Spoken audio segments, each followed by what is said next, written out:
అన్నా, అన్ని పాటలు పాడుతున్నావు కదన్నా, మా సాకుల గురించి కూడా ఒక పాట పాడన్నా. సరే కార్తీక్. సాకలన్నా సక్కని చరిత వివరంగా చెబుతాను వింటావా ఘనత.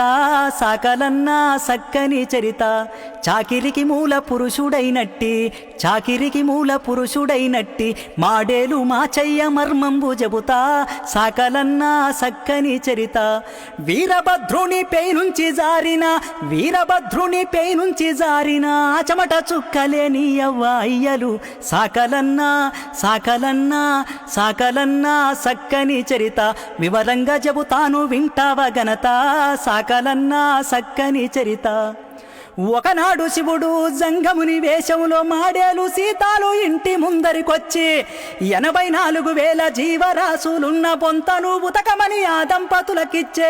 జీవరాశులు జావకుండా బొంతమైల వదిలించమంటూ భూమి మీద నీరు సౌడు సున్నము లేకుండా చేసి తను మాయమాయే.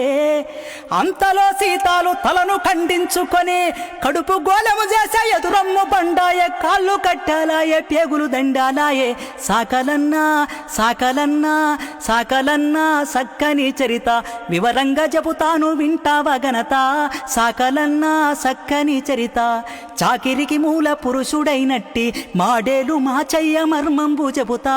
సాకలన్నా సక్కని చరిత వీరభద్రుని పై నుంచి జారిన, వీరభద్రుని పై నుంచి జారిన చెమట చుక్కలేని అవ్వ అయ్యలు. సాకలన్నా సాకలన్నా